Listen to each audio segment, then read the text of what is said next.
Good afternoon, everybody, and thank you for coming. For those of you who don't know me, I'm Debbie Lincoln, and I'm the chairman of the Council on Aging. For those of you who do know me, I'm still Debbie Lincoln. And I'd like to welcome all of you. Thank you so much for coming. This is the result of a lot of work, a very long process. I'd like to especially thank Jack Rabbit for putting this together. He's on the Board of Assessors, and he has spent countless hours, several with me, talking about this. And I'd especially also like to point out Lou Franco, who worked tirelessly with Tom Alonso to get some state legislation to help you out. We are here at the Council on Aging and at our Lunenburg Adult Activity Center to be supportive to you seniors. There's nothing worse than people having to leave their homes because they can't afford to be in them anymore. We want to be a resource to you, and we want to help you form a block to help yourselves and to help each other. So one of the things that we can do today is to point out some ways to help you and to help each other. So Jack has a fabulous presentation for you. I'd like to turn this over to Jack. And please remember to we are always here for you, and we will help you be here for each other. Here's Jack. Yeah, thank you so much.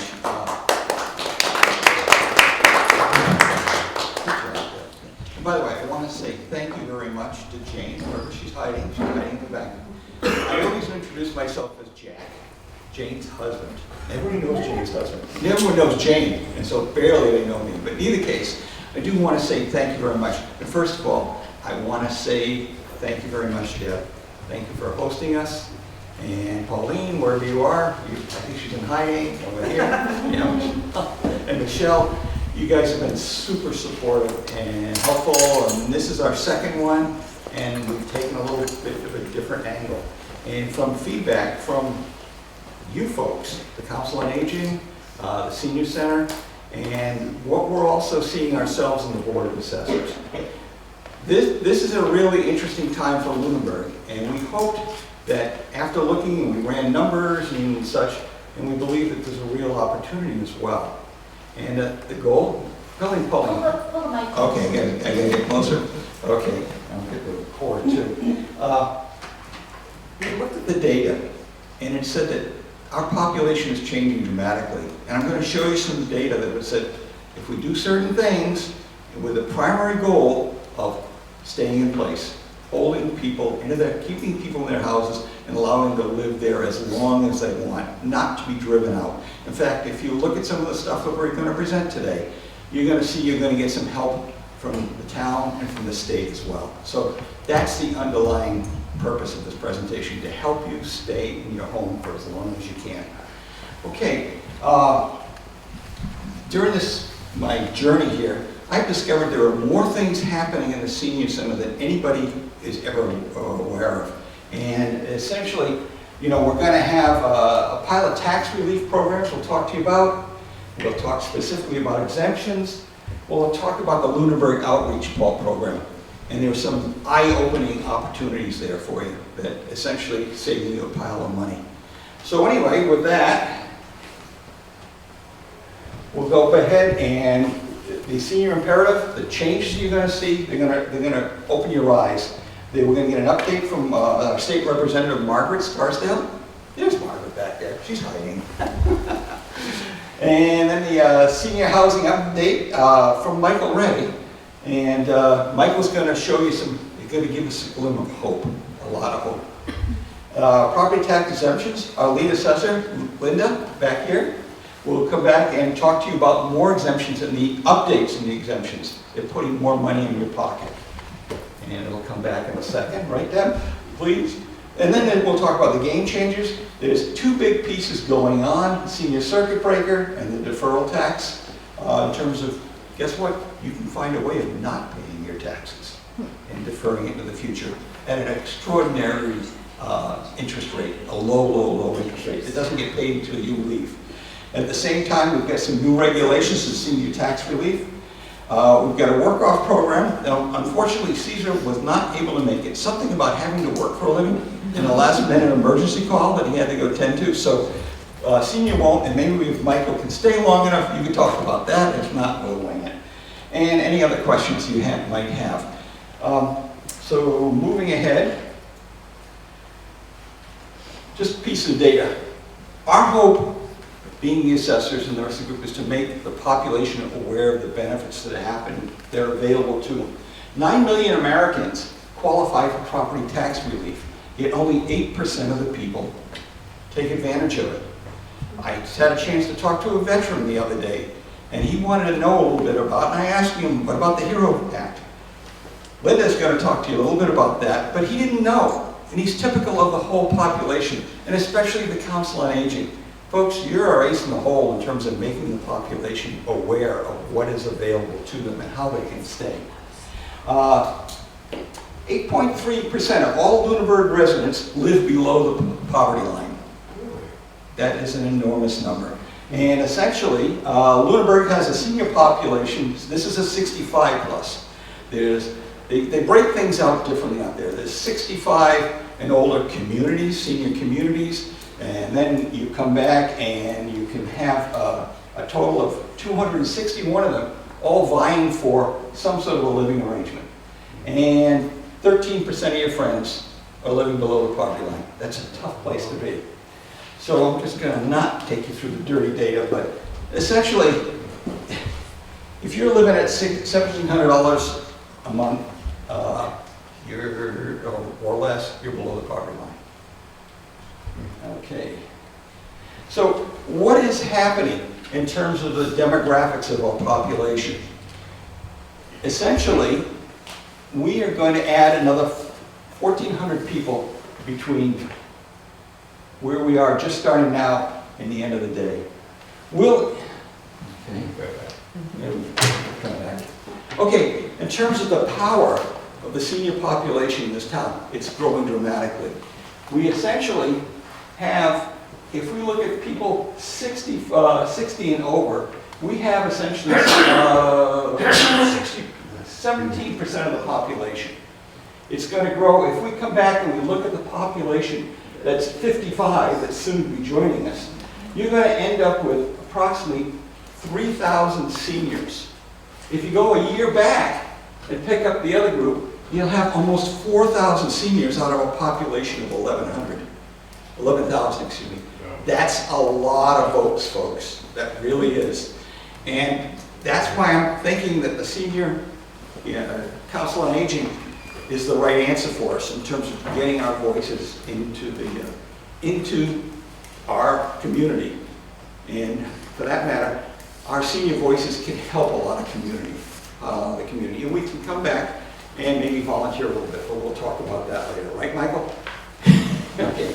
So anyway, lots of people are getting older, and they're all vying for what are we going to do? Is there anybody that is not thinking about what you're going to do? 10 years? It's, and how am I going to stay in the house? The inflation's going nuts. We hope to answer some of those questions. My screen will come back. Okay, Lunenburg, in terms of house prices, you're thinking that you're going to be able to move into a nice little 2-bedroom place? Guess what? It's going to be more expensive than you'd ever imagine. That's if they're available, right? If you look at Zillow, basically the prices of Lunenburg went up 8.5%. And in 1 year, the home prices went up that much. If you look at Zillow, they have a corresponding number, and they're saying 7.6% of the population. People like Lunenburg, they want to move out here, and they're going to drive the prices up. And for that matter, the availability of very limited senior housing. We only have 2 senior housing developments in the whole town. Now, in terms of mortgage rates, it's going up. It's pretty much staying where it is. And if I'm saying, oh, I'll go remortgage the house, or I'll do something, you're gonna take a bloodbath here. If you do a reverse mortgage, you're gonna pay 7.5%. If you do a 30-year, you're gonna make 7%. 5-year adjustable, 7%. No matter what, it's not pretty out there to try and do anything. And for that matter, it's anticipated it's going to stay here.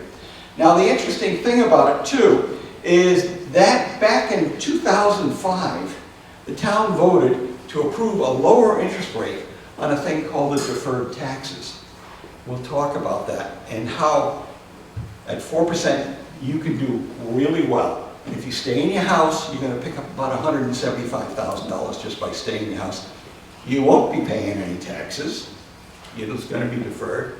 And for that matter, there are lots of other programs that Pauline can talk to you about that are going to save you even more, as well as Linda's sitting back there and saying, I got a pile of stuff that I can talk to you and help you save as well.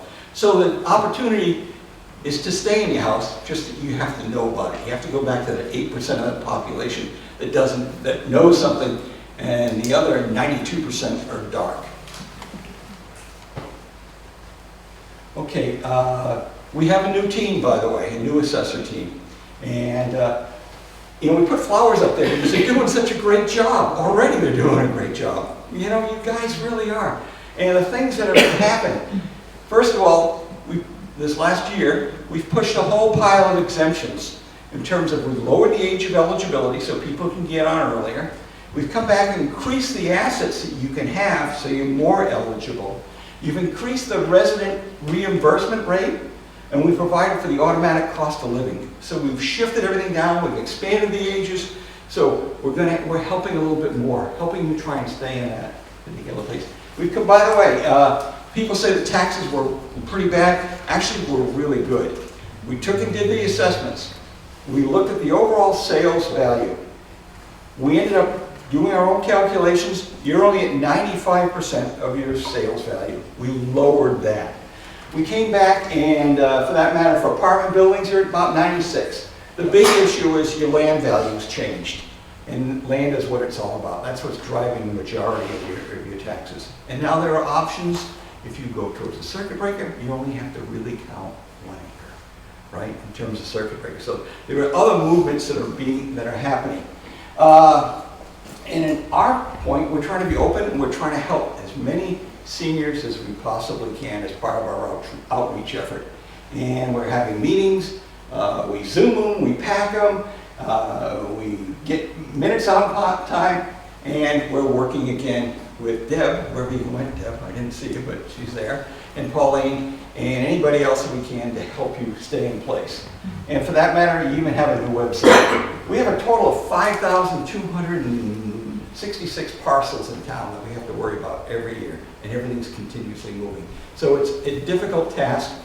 It fell behind for a while, it's coming back, and the DOR is happy with us, and now they're asking us to put in a neighborhood program to get the numbers even better. Okay, so with that, guess what? We get to hear from our favorite state representative, Margaret. And you've read the papers, you know she's doing a lot of good stuff. Okay, so Mark, come on up.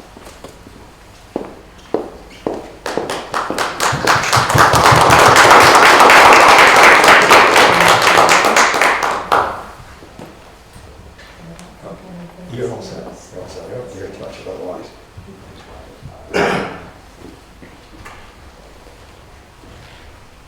Good afternoon, everyone. This is good. I'm always told, like, hold it like an ice cream cone and it'll be good.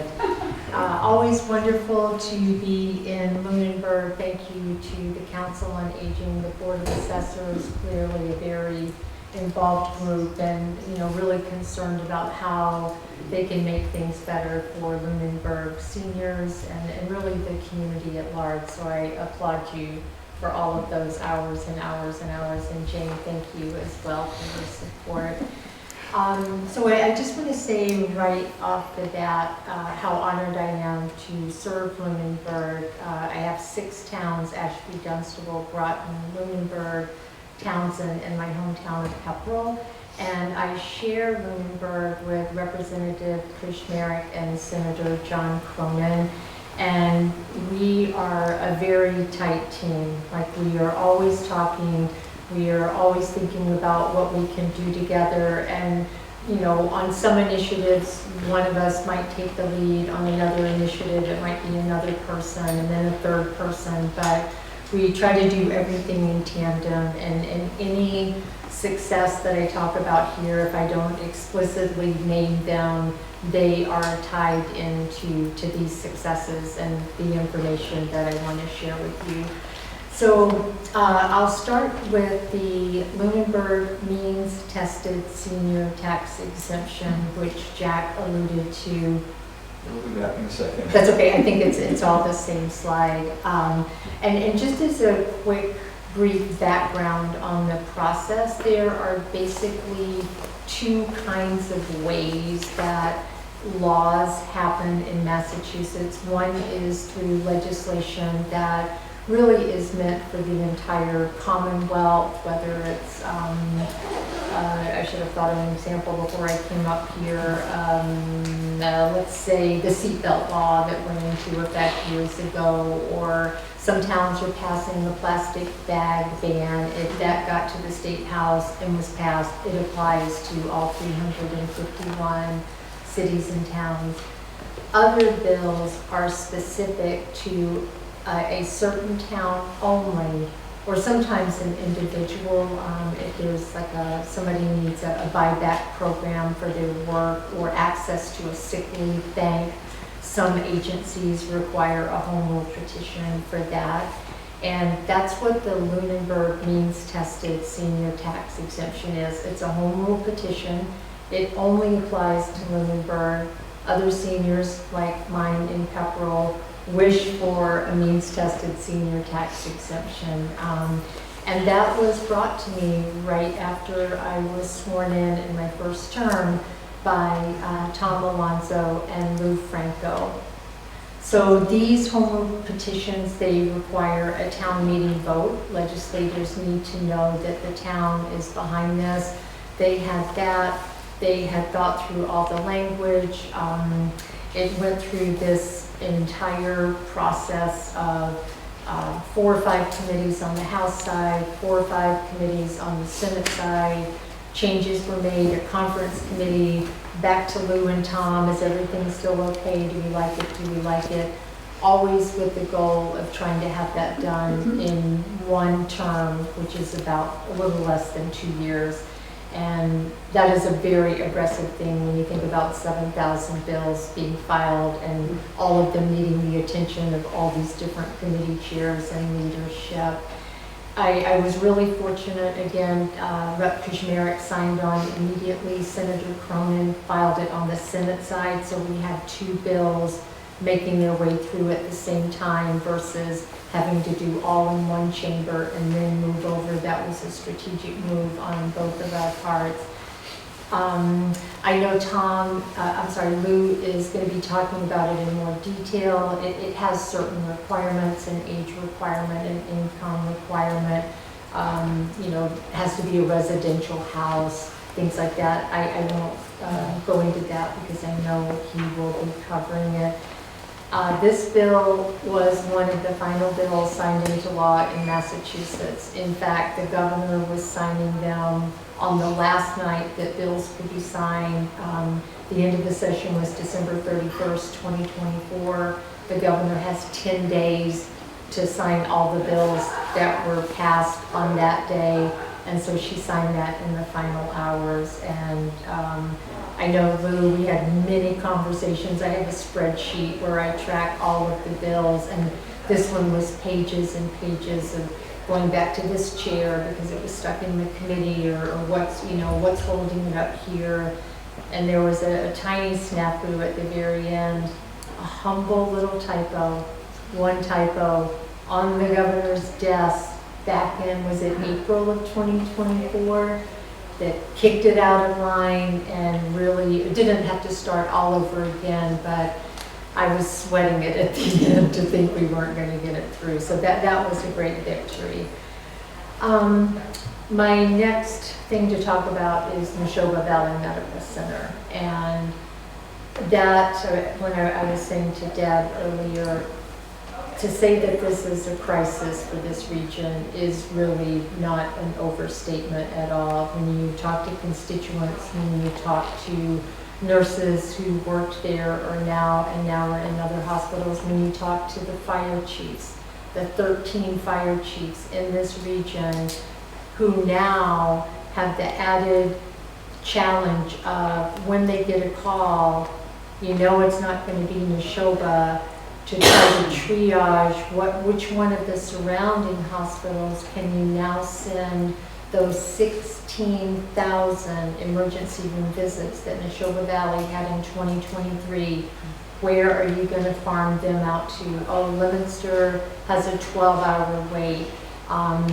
You know, if you send the truck out there, now your town is down a truck because those paramedics have to wait to transfer care. They can't just roll up, pull out the stretcher, and they go. They have to wait until a nurse can actually take control of that patient. That extends the wait time at hospitals. So now, if you, Pepperell has 2 trucks. If both of those are out and waiting at Emerson and waiting at Leominster, now if there's a call in Pepperell, we have to call Townsend, who might happen to have both of their trucks out, and there's just a domino effect which extends the wait. I think at first, because we had 8 hospitals that were slated to be closed, and that is a catastrophe for the state. And we were lucky to have 6 have providers step up. The holding point for Dorchester and for Ayer was that we didn't have a provider. And so from August until January, there have been these talks in New York, talking to every provider in New Hampshire, in Massachusetts, who could we get to step up and run this hospital. And I'm pretty sure everybody saw the announcement that UMass Memorial Health did come to the table. They are part of that conversation. And honestly, all of this has happened because of coalition building. So when the hospital, when Stewart first announced that they were leaving the state, there were all these conversations in different corners. The fire chiefs, the nurses, the town managers, legislators, doctors who had been affiliated with the hospital. But there wasn't a concerted effort to bring all of those groups to the table.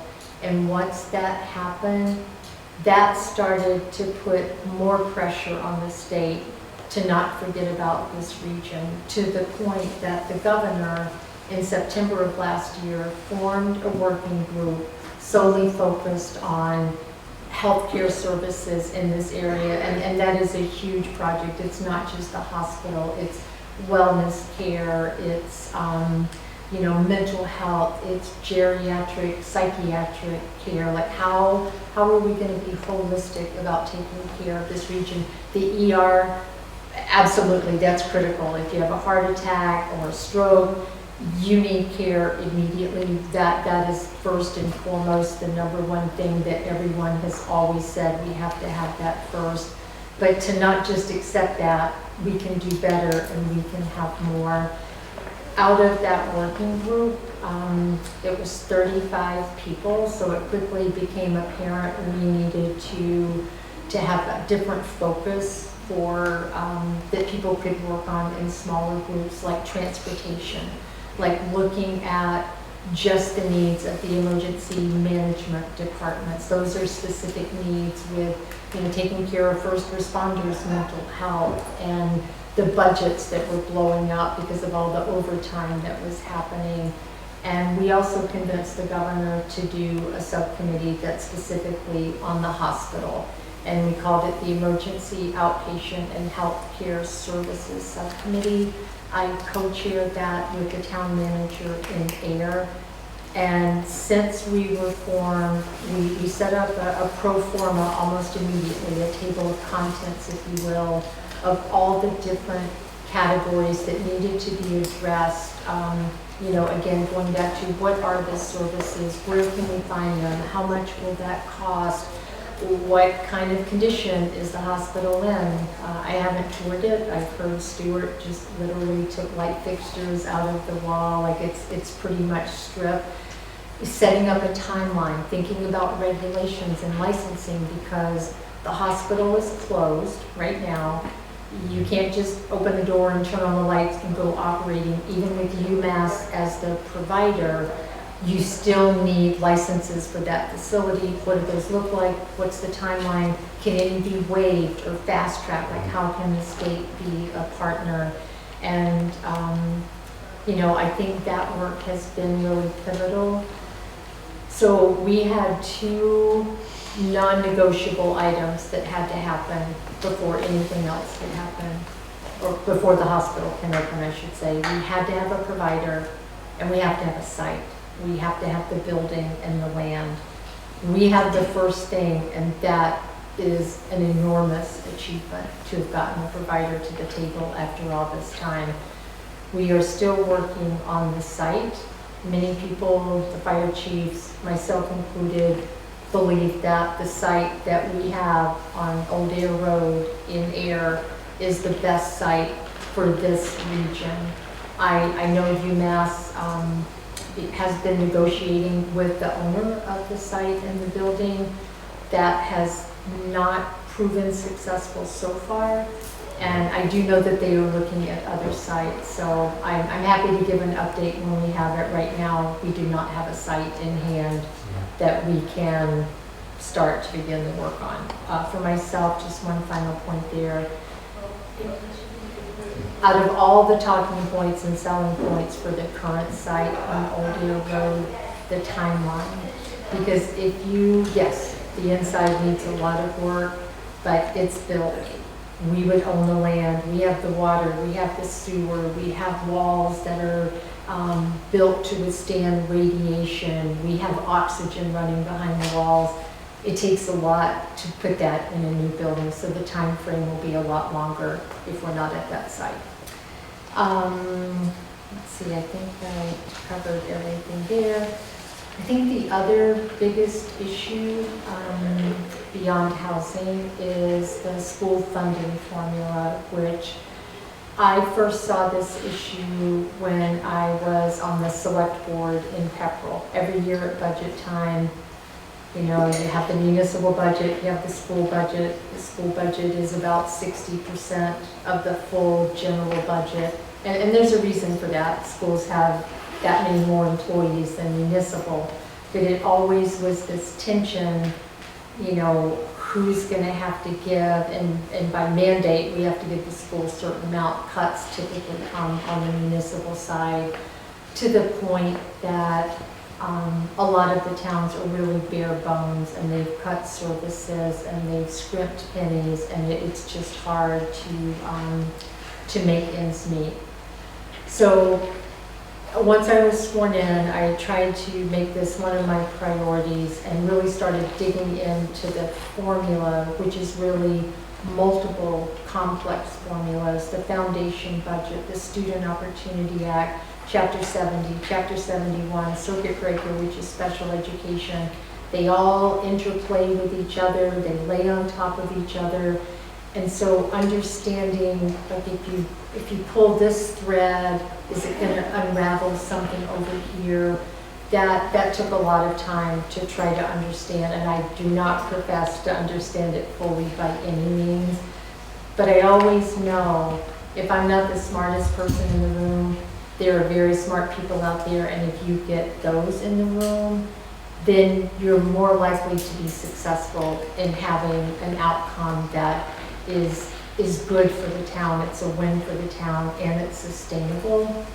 So I said about there are 211 towns that are in a situation called hold harmless or minimum aid district. And it doesn't matter if they're regional, like 2 of my towns, North Middlesex and Groton Dunstable, or 2 of my districts. Doesn't matter if it's a comprehensive like Lunenburg, you can be a minimum aid district. And for that designation, with all of the configurations of how the formulas work, in the end, there is really not enough state funding to meet what towns have for expenses, bus costs, teacher costs, special education costs. So I set about to bring those 211 towns together so we could talk and see if there was a common denominator there that we could get behind. It seemed like there were several. From there, this group has expanded to include multiple statewide agencies, like these are all Massachusetts associations. There's one of regional schools, there's one of school committees, so Lunenburg, has a representative to the Massachusetts Association of School Committees, of school superintendents, of school business officials. There's a group called Mass Budget and Policy that is a wonky think tank that digs into these numbers and can tell you if you pull this thread, here's what it means over here, here's how many dollars it means for Lunenburg. So all of those groups are now talking. We are close to having a final set of proposals that will go out to all 211 people who are in this minimum aid category and to the different agencies. There are several pieces to that, just briefly. There's a short-term fix that would be a supplemental budget. So we have our big FY26 budget that the governor has just submitted. We'll work on that for several months. A supplemental budget is a separate funding arm, usually dedicated to 2 or 3 or 4 things for something that, it's outside of the scope of regularly occurring things that we put in the FY26 budget. So there's a sub-budget ask in these proposals. There are multiple proposals for different line items to increase those numbers for the FY26 budget that the House will be taking up shortly. And there is a proposal to convene a commission that will be duly authorized, have powers to look at these formulas and come up with the long-term solution. And I do know, I roll my eyes too sometimes when you hear, committee.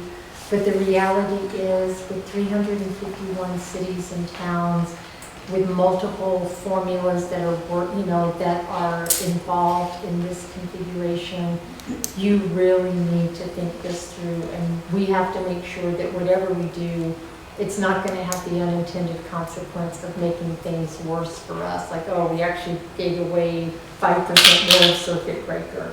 So that's what's happening with the school funding issue. And I think there's a school committee meeting in a couple of weeks where hopefully they will have these proposals and be able to talk about them. And that will bring some much needed relief to Lunenburg. The next one is the Muni choice. And years and years and years ago, I should have looked up the year, you probably all know it by heart. My kids were in elementary school and they were in classes with some kids from Lunenburg. And it was December and there was the big ice storm and Lunenburg was without power. Well, they were without power for about 3 weeks. And Unitel is just a beast of a different kind. It's a very small utility company. They mostly operate in New Hampshire, but they have this little slice in Massachusetts. And it's been really hard to try to get traction with them. It has, along with school funding, along with the hospital, it has been a priority for this delegation. Senator Cronin, Rep. Kushmarek, and I, we talk about this often. We work to bring our Attorney General out to Lunenburg in 2023, I believe. It's the first time she's ever, an Attorney General to our knowledge, has ever come out to Lunenburg to meet with constituents and elected officials to, just to try to understand the scope of the problem. She has been fearless about trying to hold Unitel's feet to the fire. They have to get rate increases approved every year by the Department of Public Utilities. She joins us in testifying before DPU to get them to hold the line on rate increases. And what the Muni Choice Bill does is it allows towns to opt into basically becoming the owner of all the infrastructure and running the utility itself.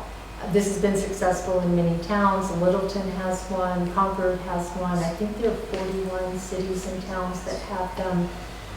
People are responsible to their neighbors, like that's who runs it, your friends and your neighbors. So the customer satisfaction rate is through the roof. They're able to hold the cost on pricing.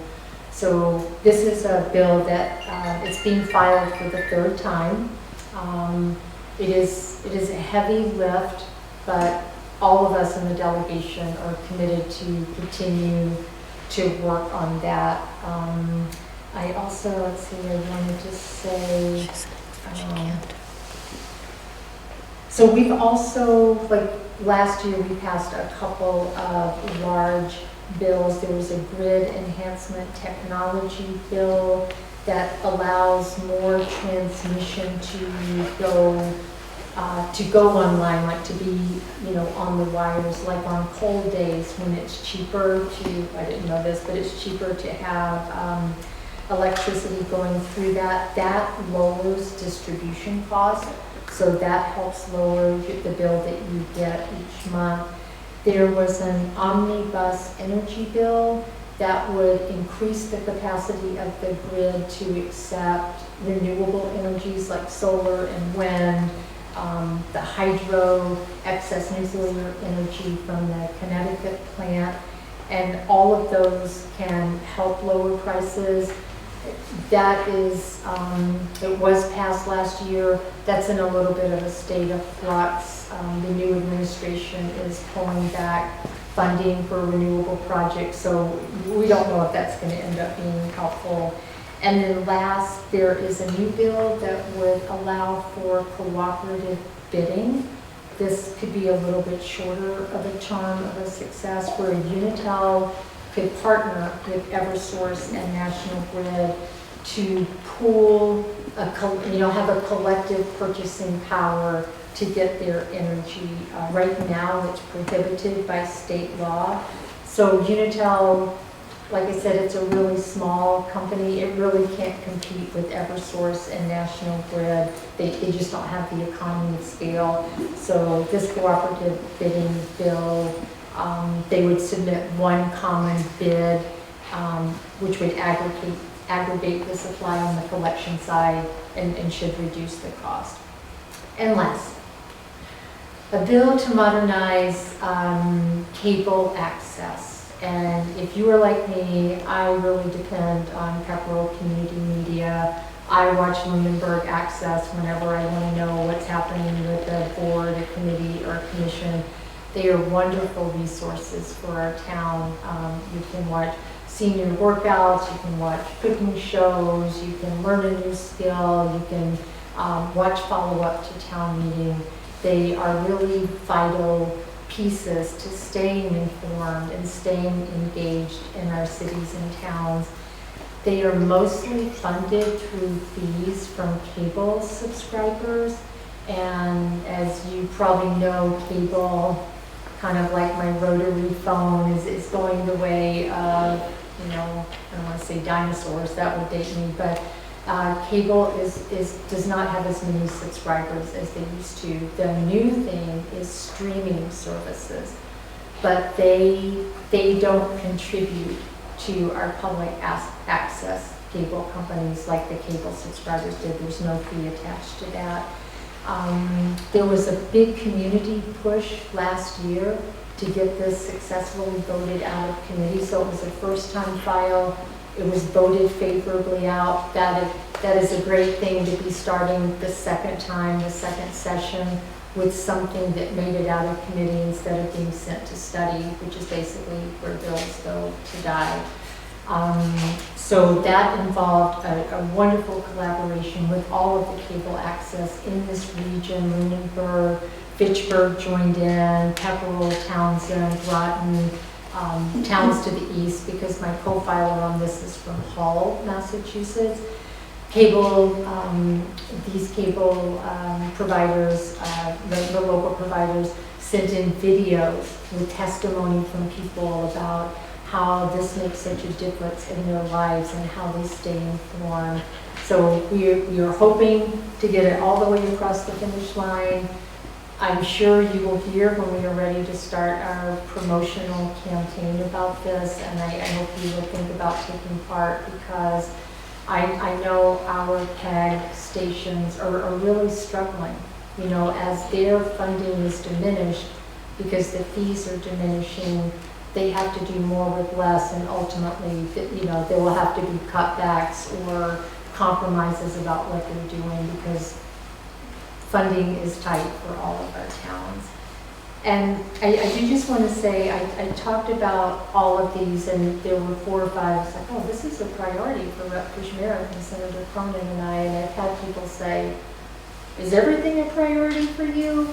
And I tell this story about Thanksgiving dinner. And if you've ever watched anyone make Thanksgiving dinner, you know there are a lot of priorities. You got the turkey, you got to get the pies going. You got hard vegetables, you got soft vegetables, you've got a salad that you've got to chop everything for, and it's amazing to watch someone multitask in that kitchen with, you know, turkey goes in 4 hours later, the rolls go in 15 minutes, or 4 hours before, the rolls go in 15 minutes before, and yet magically at 12 o'clock you sit down to this beautiful table with your friends and family, and you've got everything, and it's all done. So I think that's how Rep. Kushmerek and Senator Cronin think about our work, that they are all really critical to our communities, to our family, to our friends, to our neighbors, and we are working hard on all of them. So thank you for listening. Happy to take any questions. I don't know if you want to do questions at the end, Mr. Maestro, but I turn it over to you. Well, anybody? Any quick questions, or does anybody want to meet? Are you staying? Margaret, are you going to be able to stay? I have to leave at 3, so at 3:30, but I'm here till 3. Does anybody have any questions that they would like to pop up real quick? No? I think you did a great job. Yeah, Hey, thank you for folks, inviting thank me. you so much. Thank you.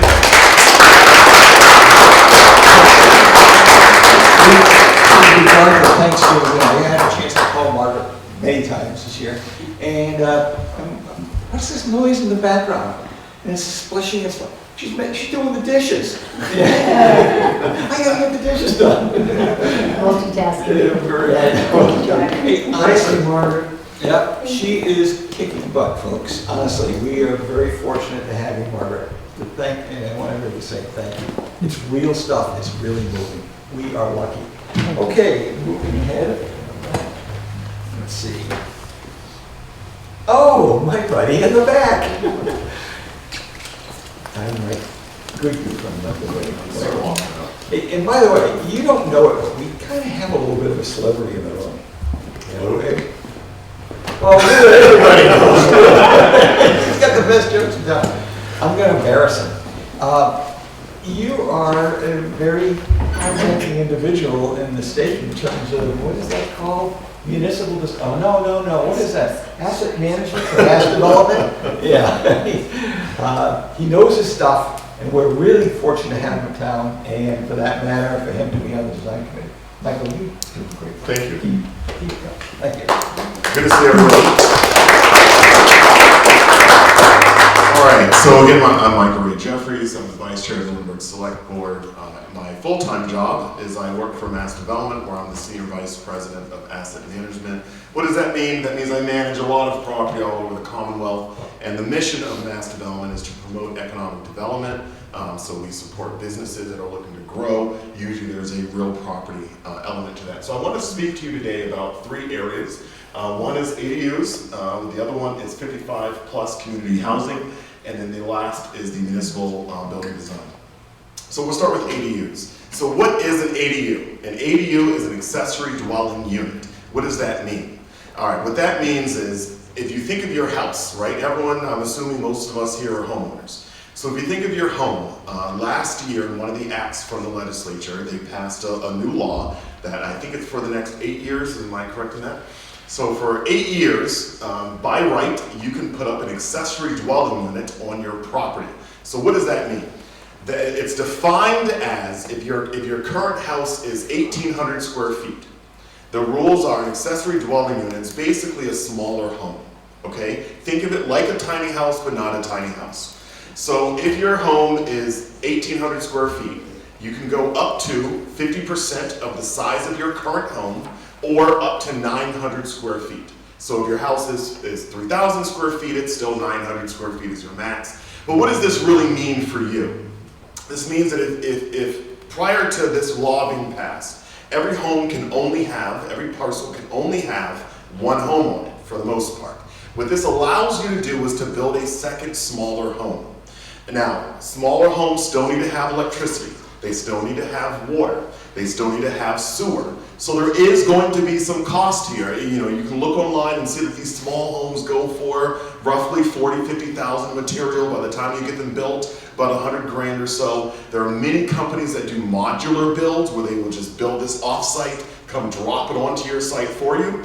And then, basically you do those connections, but connecting to the sewer or septic, that's not as much. Maybe you'll spend $25,000 there. Connecting to electricity, you're going to spend some money there. But the bottom line here of what these accessory dwelling units do for you is that if you currently live in a larger home and you realize you've got 4 bedrooms and you only need 2 of them, right? It creates an opportunity for you to build a smaller home on your property for you to either move into or for you to rent out and generate some income. So when you start doing things like looking at a reverse mortgage, if that's something that is appealing to you, that means that you have some good equity in your home. It may be in your better interest to consider an accessory dwelling unit. Because that could then generate income. Many people, it allows to have, I think in our mindset, we have those in-law apartments. It allows that detached in-law apartment, or if you have your young professional children or grandchildren that are looking for a place to live and can pay rent, then they can certainly move into that, and that becomes an opportunity for you. Please pay rent. So accessory dwelling units, again, this is statewide, it's 8 years, and it's an opportunity to build a smaller home on your parcel to generate income for you, or to give you the option of moving into, so that way you can rent out your primary residence. I don't mean to interrupt you, but how much land do you have to have with your house to do it? Is there a specific amount? So I have to double check the exact parcel size, but generally, I don't believe it's, do you happen to know off the top of your head, Representative Scarsdale? I think So- it's 2 acres, but All right, so 2 acres is what I'm hearing. It's roughly 2 acres, but we can look into, say again? Except the center of town has a different amount. Has a different zoning rule. Yeah. So what we need to do on this one is, this is a really cool thing, and I think it's a cool opportunity, but I think that we need to work together to make sure we put better information in your hands when it comes to, when we look at the residences and how they're zoned across town, to better understand who's eligible, what you can do. But again, it creates a really cool opportunity for a lot of families to be able to remain in place. Does that then increase your property tax? It will. It will increase your property value, which will then increase your property tax. But again, if you think of yourself in that situation where you have that 2 acre property, 2 acre lot, right? And you're at that point where you say, look, my income isn't going to be going up. Let me consider a reverse mortgage. Let me pull some of this equity out of my house. That it could be a better way to spend $200,000, because at the end of the day, your property goes up in value at the end of this, it doesn't decrease in value. And I know one of the concerns that some seniors have is that you want to make sure you can pass your property off to your children, that you want them to have some form of inheritance that's not saddled down with debt. And so something like this becomes an opportunity for you if you are eligible. Again, there are many companies that are starting to specialize in these accessory dwelling units. And several of them in the area, so I recommend, if this is at all interesting, you can certainly reach out to one of these companies to get a little more data about it, but it is an option for you. Any questions? Again, we're doing it. All right, 55 plus communities. So as we know, what we see, and I'll speak a little bit, I'll put my mass development hat on here a little bit in part. So a 55 plus community, as we know, it's generally targeted for people who the primary homeowner is 55 years of age or older. Within the housing world, we have differences of opinions, but I have a really strong one, so I'll go out and say what mine is. I'm not a fan of 55 plus communities. I'm a fan of hybrid communities, and I'll tell you why. Usually what happens is if we can focus on, we think about 55 plus, we think everyone in the neighborhood for the most part is 55 years or older.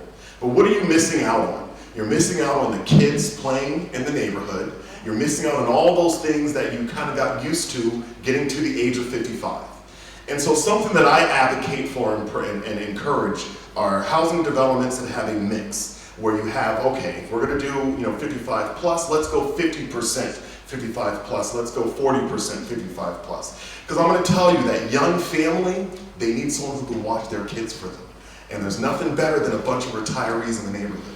And then similarly, on your side, when you are a senior and you're in that situation where your grandkids have moved to Arizona, it gives you that opportunity to have that better connection with people who live in your neighborhood. And so these hybrid communities that are 55 plus and people who are not 55 plus, it better simulates a community where people get a lot out of it.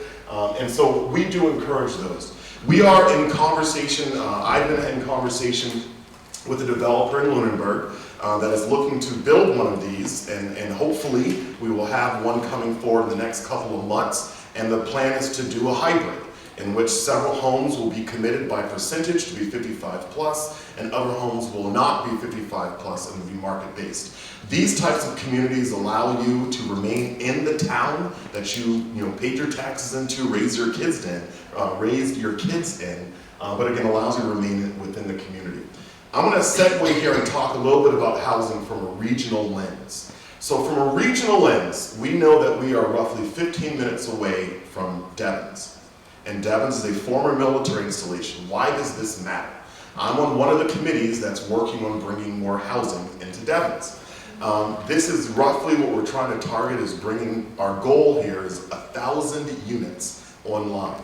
Most of these will be single-family homes, multi-families, but it will be a good mix. But a lot of single-family homes. So if we think 1,000 units, and if we estimate that 500 of them are houses, that's really close by.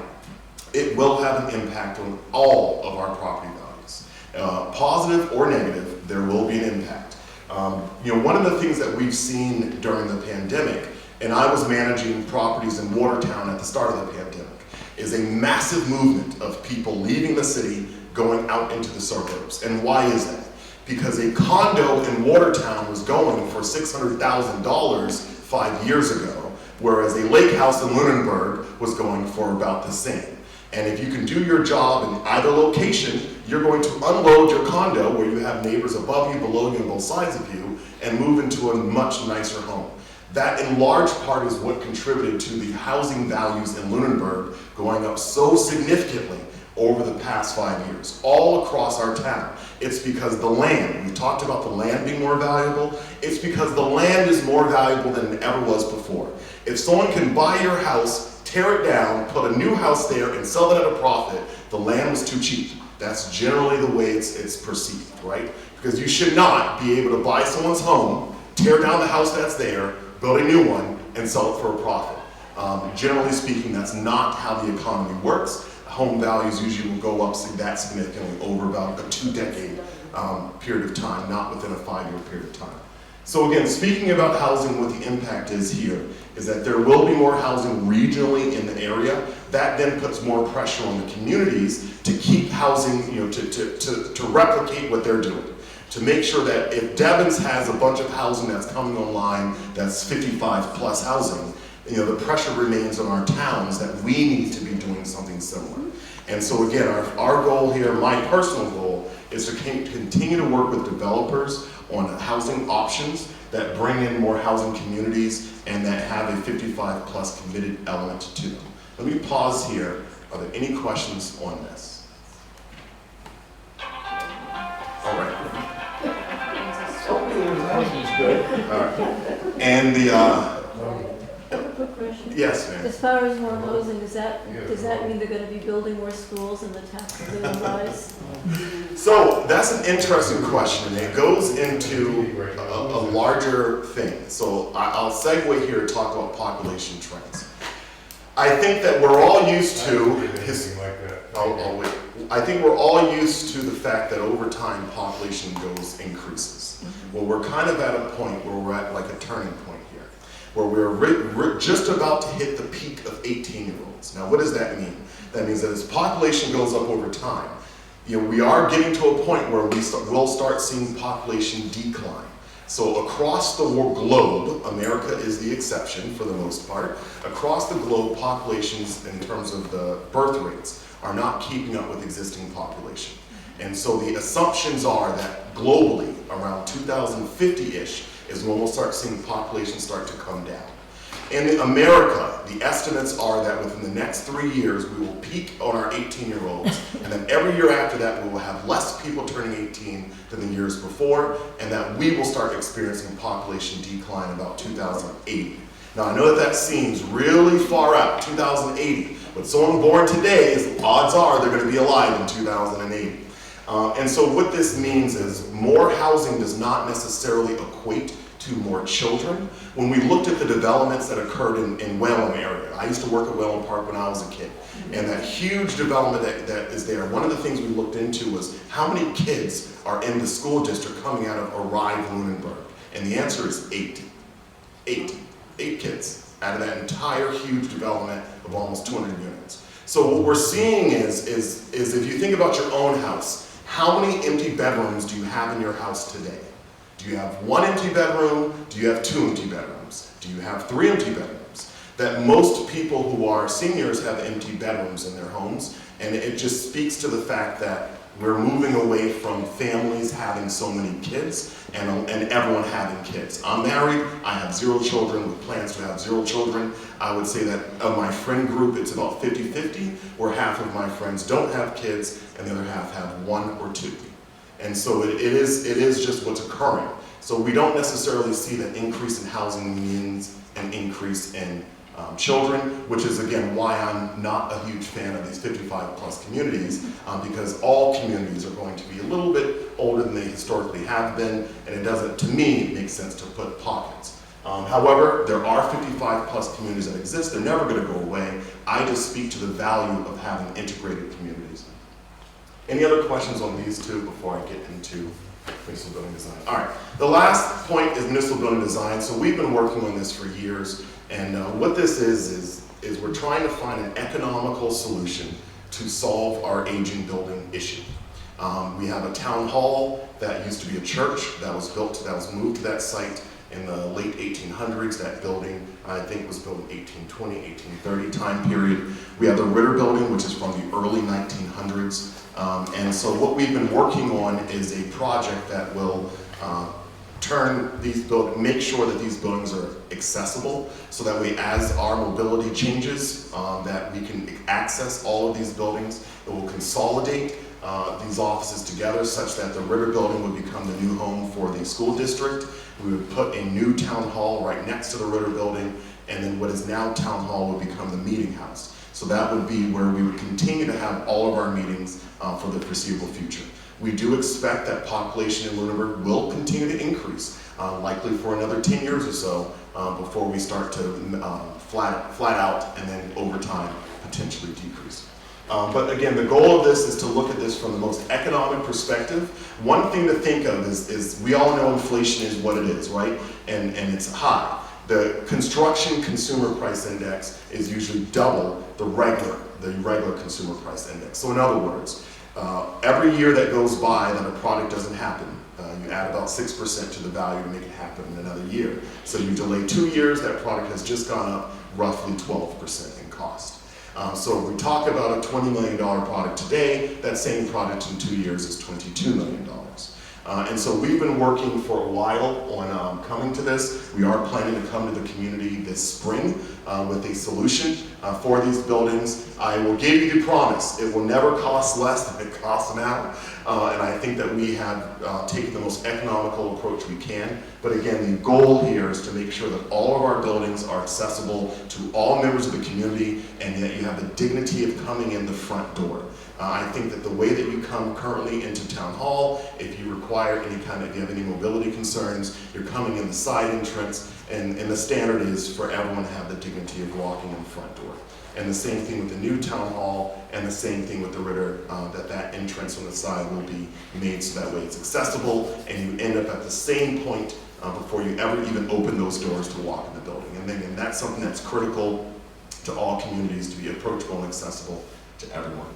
All right, those are the 3 things I wanted to hit with you this morning, or early afternoon. Are there any questions that any of you have for me? What's the projected time frame for these improvements, accessibility, etc.? Sure. So accessory dwelling units are now, you have until roughly 2032 to do this.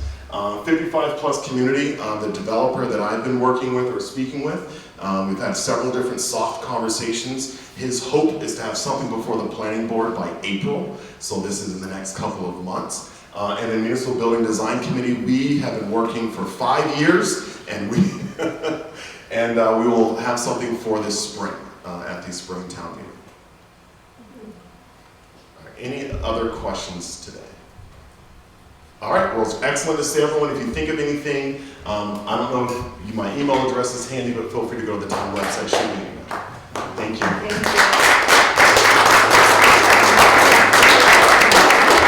Michael said he had no children. That's not correct. Goats. He's 4 kids. Great little goats. Cute little goats. I couldn't resist, Michael. I'm sorry. Okay, let's see. This one. Okay. We did that one already. Okay. Next, Linda. Linda McQuaid. And she is our lead assessor. And honestly, I cannot say enough and say thank you. The whole town should be saying thank you right now. And that she's come in, she's done almost a year now. About a year? Year in March. Year in March. Works like a dog. You know, is supposed to work only 4 days a week. She's 5. You answer the phone, she's always there. And from what we've observed, her rapport with folks is wonderful. I've had a couple of visits with you, and I said, what a nice person she is. She really is. And so, Linda, I can't thank you enough. Honestly, really beautiful. Hi, everyone.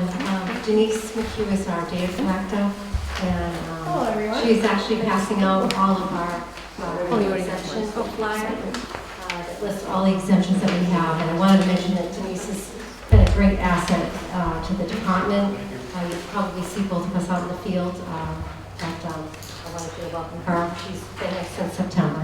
She's done a great job. So the flyer that she's passing out actually lists all of our current exemptions and kind of summarizes what a tax exemption is, what's required, and then the deadline is actually April 1st. So you still have some time to apply. I do have some applications with me if anybody would like to get an application. We have them, and if you don't want to get it today, please come to the assessor's office. We'll gladly help you with that. So the first exemption is the 41D. This is $1,000. We just reduced the age to 65 years, and it has to be as of July 1st. The income limit is $24,000 for a single person, $30,000 for married. Asset is single, $40,000, and married is $55,000. You must own and occupy the property for 5 years and lived in Massachusetts for 10 years. We are actually looking to increase the income and asset limits in the spring town meeting to bring these up. So that has been actually submitted as a warrant. The next 3 clauses are for the veterans, the 22, which is currently $400. The 22D is a full exemption. It's the full amount of the tax bill. And the third one is the 22E, which is $1,000. Moving on, the surviving spouse and minor exemption is clause 17E and F. That's currently $185. And it says for a surviving spouse or person over 70 who do not qualify for the 41D currently. The asset limit on that is $40,000. We have actually added the 17E and F. which will be effective in July, and 17E allows for the COLA to be added to the asset limit of the 40,000, and 17F allows the exemption amount of 185 to add COLA, and these are effective as of this July. We are looking to also put these on the warrant at the spring town meeting to increase the asset limit on that, so hopefully that will be voted in. And the last one is the blind, the 37A, and that current exemption amount is $500. If anybody has any questions on those exemptions, I'd be happy to answer them now. Jack is actually going to discuss the 41A in more detail with you. And I did want to mention, so if no one has any questions, I'll talk about the HERO Act. Any questions on the exemptions? Is it? Someone came with regard to a question on the HEROES Act or the veteran and the economy. I did it, this so that the answers. Oh, okay, good. He was not killed in combat, but he had come back and had illnesses and reasons which he passed away.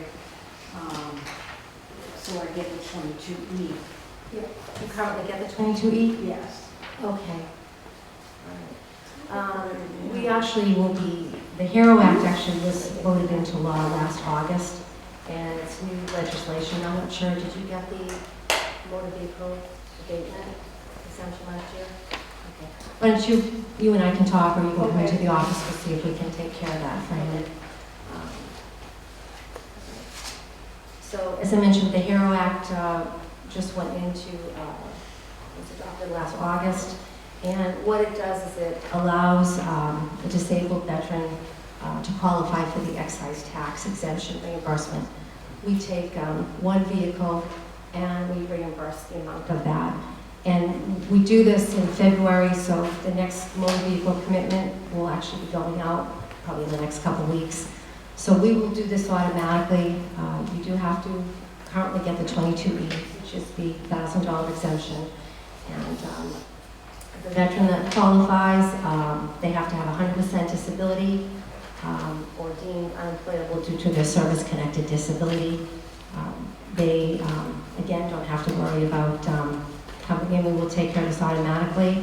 And it's for one passenger vehicle or pickup truck, and the vehicle must be owned by a veteran or used for non-commercial purposes. The eligibility is based on a disability determination by the U.S. Department of Affairs, the VA, and is not the RFV, or Motor Vehicle, Registered Motor Vehicles Medical Advisory Board. And all of these, I'm trying to think how many we have. I think we have about 22 currently. We will probably be sending these out probably the end of February, beginning of March, as soon as that commitment goes through. So again, if anybody hasn't received this, we can see what we can do about last year. We have more than 100 people under the veterans. With everything, we had 109 exemptions, and that's for all of these clauses. I did want to also mention that the real estate abatement period ends today. I have the applications. If anyone has any questions on their assessed value or would like to file an abatement, I did bring the applications. You can fill it out, and I can take it today. And what will happen is Denise and I will contact you to set up the inspection. It does require an interior and exterior inspection, and then once we've done that, we review our findings with the Board of Assessors and then make a decision. But if you have any issues with your assessed value, please feel free to reach out to us, and we'd be glad to help you with the application process. That's actually all I have. If anybody would like an exemption application, I have all of them with me, so please feel free to let us know, and we'll hand that to you. And there are also exemption applications on the kiosk in the front here. Oh, okay, good. Yeah, Abatement, excuse me, abatement. abatement application for the real estate. Yeah. Yeah. Okay, good. Good, and it's a pleasure, as always. If anyone has any questions, feel free to call our office. We're here to help.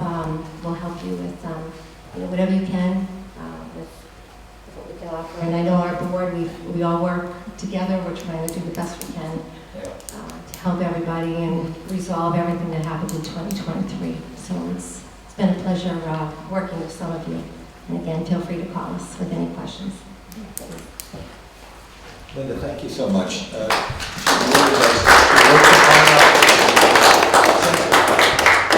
exceptionally knowledgeable.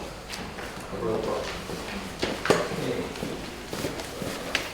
Okay, here's one of the parts that I like. Okay, we have really two major game-changing groups. And the first one is what we call the circuit breaker group.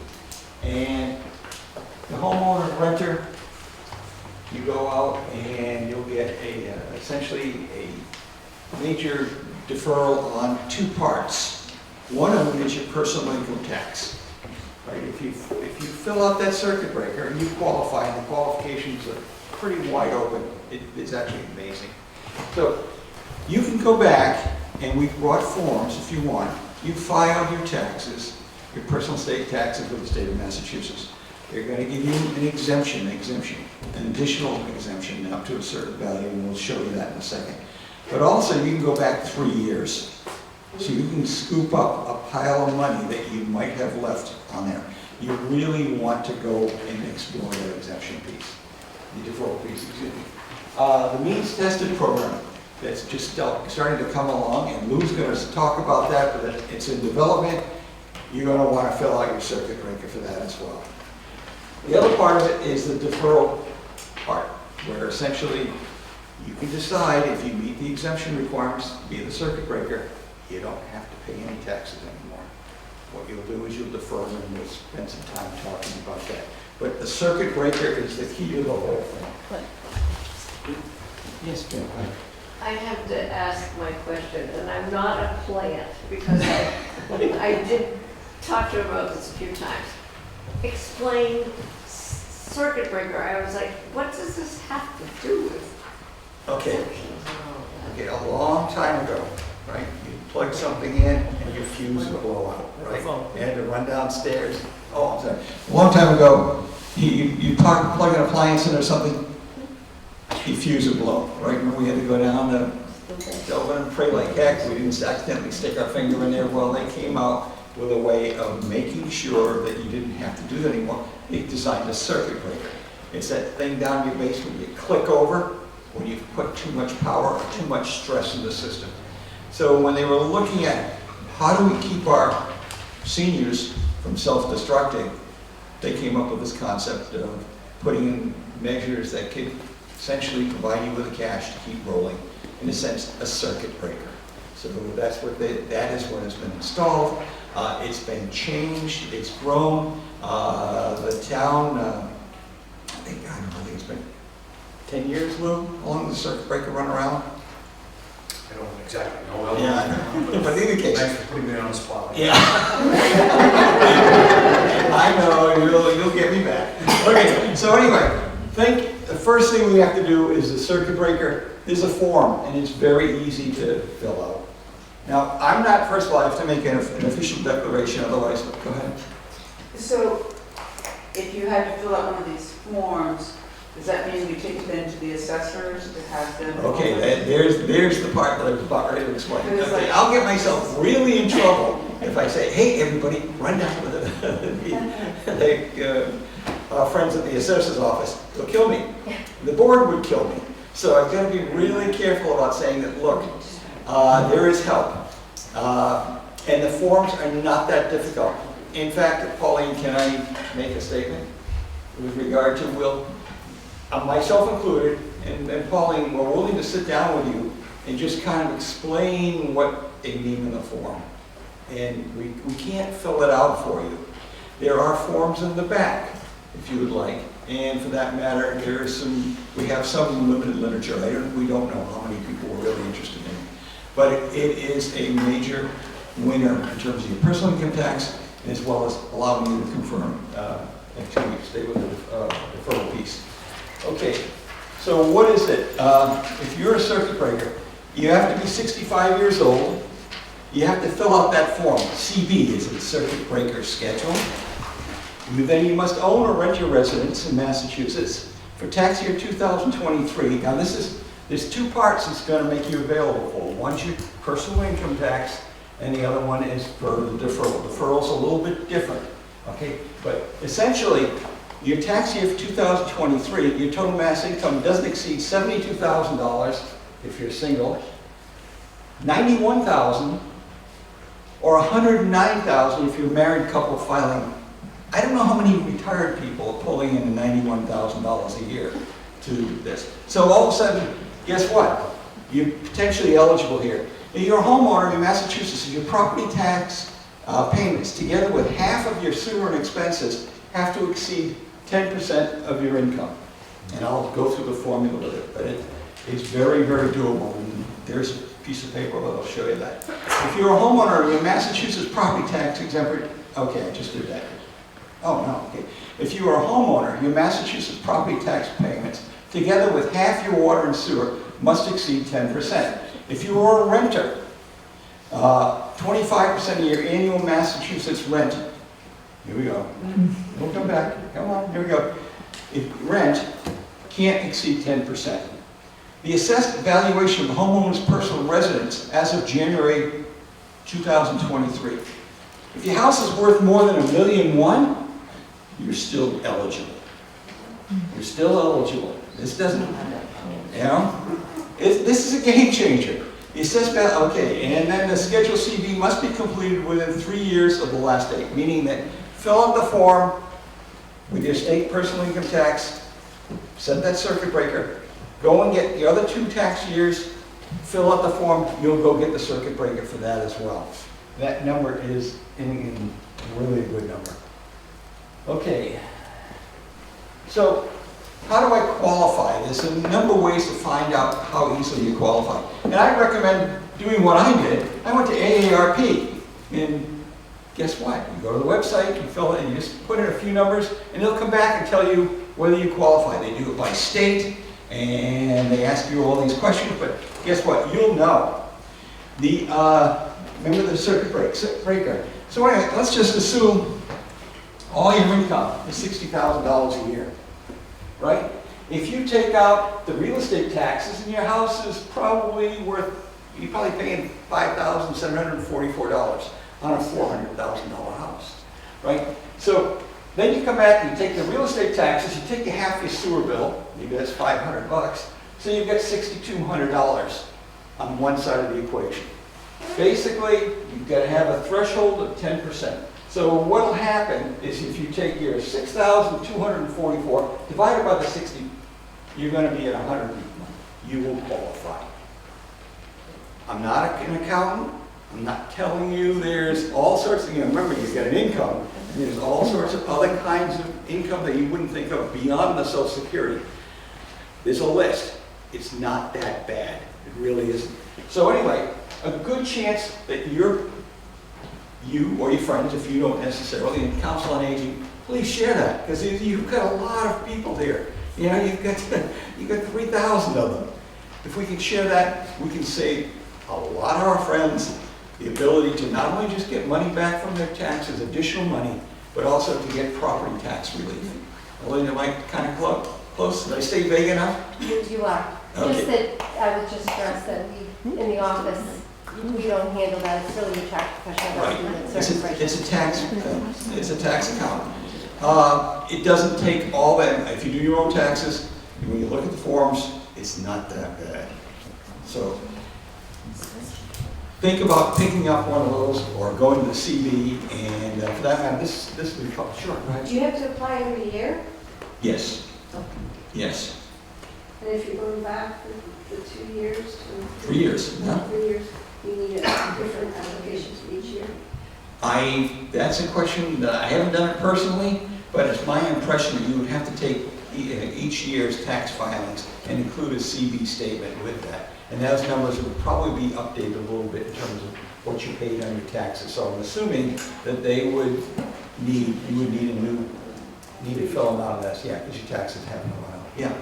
So if you use someone to do your taxes for you, Yes. then you fill out the form, you give it to them. They'll probably help you fill it All out. right. Yeah, it's It's really straightforward, it really Okay. is. And that was by design. Jack, what if we don't have sewer and water bills? I mean, I have a Uh, well and I. You don't have a water bill? That is a well. Oh, well. Yeah. I don't know. I don't think it's really clear in the way I've read it, only I've read it, that basically it's your electric, I'm sorry, it's your sewer or water. First, I thought there was some electric in there, but I can't confirm that. Okay, just curious. But in either case, your taxes are your big number, and hopefully that gets you in the ballpark. And I don't know beyond that. I'm truly not an expert. I haven't done that yet. So, Hey, good question. yeah, yes, Don't laugh, but I have a septic and it costs over $400 to pump it every so many months. Can I deduct that? talk to your, well, you know what? We can try and find that out for you as well. Okay. If, you know, you can send that, leave it with Pauline, and Pauline, here, you know, throw work your way.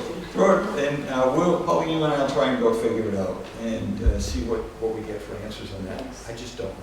I just don't know. Okay, we did this one already. I'm not going wrong. That one more. There we go. Okay, and that's, again, now we're going to hit the deferral piece. That's the part where you don't have to pay your property taxes. You will, but you're going to pay something you're not going to see the stress. Okay, seniors may be able to delay payment of their property taxes. Seniors, disabled veterans, blind persons, or surviving spouses may defer all or part of their reduced taxes. So if you're a veteran, you're even in better shape. But understand, whatever you get for abatements or exemptions from the town counts towards income, or counts towards affecting your bill. But you want to look at both of them. It used to be, before this new circuit breaker that just broke last year, is you could only have $20,000 of married and or combined gross. It was nothing. No one was participating. I called around to different towns to see who was using the circuit breaker. I only found 2. And one of the towns had maybe 10, the other town had 2. Overall, even on our 41s, we don't get a large level of, how many people you got in 41 right now? We don't have 19? any 41 days right now. No, 41, 0. And yeah, the C's, the C and a halves, We had 19, 18. 18, 19, Yeah. And yeah. if they didn't qualify for the 41 C, we looked at the 17 D. Right.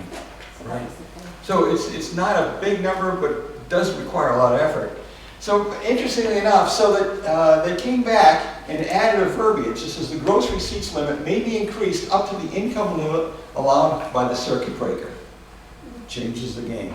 Right now, the income limits, the liability and people, I mean, your home value and things, those are all the same, as long as you're qualified. But you can't get beyond that first tier where it's a single person filing the circuit breaker.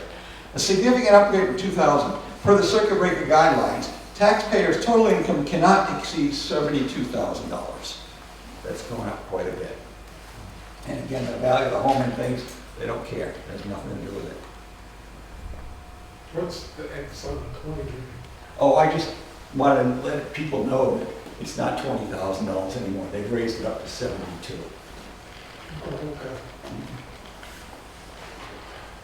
Okay, deferral amount. You may defer payment on all or part of your taxes owed each year so long as, one, you continue to qualify. That's why you have to keep filing, I guess.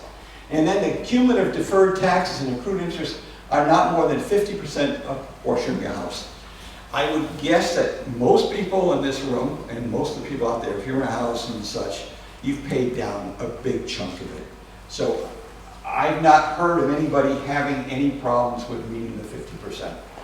And so what'll happen is every year you're going to borrow whatever that number is, your taxes of $5,000 at 4.5%. Remember, if you went other ways, you're paying 7. In this case, you're getting it at 4, and the form, and I pulled a little math, a little model, simulation model of what it was going to end up being. you're way ahead of the game going deferral, paying the 4%, 4.5%. Okay, your deferred interest amount is 4% now, and they did that back in 2006. And why didn't anybody participate? Because the limits were too low. But now they've been changed. Circuit breaker opened it wide open. Surviving spouse, your surviving spouse who qualifies may continue to defer the taxes, but must enter a deferral and recovery agreement. So when you sign up for it, say, yeah, I want to do it, you're essentially signing up an agreement to have the town hold the note for it, hold the note on your house. So, what's that? Is that lien? A lien, yes, that's correct. I put a lien. Lien, people, oh, I don't worry about that. Oh, lien. But if you did anything else, you end up with some sort of a lien. Oh, the town's holding your note. But so in either case, and that still some of the details need to be worked out inside the town exactly how it can work. This is all new to us. This is, you know, the town's been kicking the can down the road for a lot of years only because no one was coming. When I talked to the DOR agent, my favorite friend Becky, I asked her a few questions, and she said, Jack, we'll help you with any of the other details. All you have to do is just get people in, show us interest, and you can call us, you can call the attorneys, we'll help you through that. Because they really are, they just put on a big seminar on this as well. So anyway, your surviving spouse just come in and re-sign the new deferral. Payment of the deferred taxes and accrued interest is due when the property is sold or you passed away. Unless your surviving spouse continues to defer at that point at the same, unless your surviving spouse continues to defer as of the date the interest goes up to 16%. Meaning that your family, no, okay, this is written on. So you get to stay in there for as long as you want. If I should pass, Jane gets to stay in the house for as long as she wants at 4%. If all of a sudden the family wants to move her out and things like that, or they inherit the house, yeah, you can keep it, but we're going to charge you 16%. The state wants its money, the town wants their money back. So, I just looked at these right out of it. So, and let's make an assumption that today's home value is $400,000. Your current Lunenburg home sales price is going to increase by 4% annually, even though last couple of years you've been running 6 to 8%. It's going a lot faster. If this is a line of sales price and value, it shifted right around 2020, 2021. All of a sudden, Lunenburg became much more popular, and your price values really started skyrocketing. But we're gonna, in this model, I'm saying let's just take the 4%. That's a safe number. It's an easy number. And no one can see it ever going down, especially with the price of materials and all the other craziness that goes along with it. But anyway, assume that, come on, you can do it. Okay, the current balloon back, you're gonna go up 4%. You and your spouse will eventually leave your home in about 15 years. It could be longer, it could be shorter. It's whatever you want. You hold on to it as long as you can stay there. The trick of it is stay in place and you're going to make money. And I'll show you the numbers that you're going to make a pile of money on. Okay, your current property tax bill is $57, and I'm going to say, even though we talked about 2.5%, it's probably going to go up around a 3% rate if you have to do overrides and things like that. The good news, you're not going to pay them. You won't have to pay it. Okay, the numbers below assume no mortgage, and if you have a bank mortgage or a remainder man here, you will need to seek some to prove. If you've got a mortgage in your house, right, you're going to have to go back and say to the bank, I want to do this deferral. And from what I understand, there are a couple of banks that don't want to play, and there are a few banks that will play. Right? Go find the bank that will play with you, and right now the mortgage rates are all pretty close within.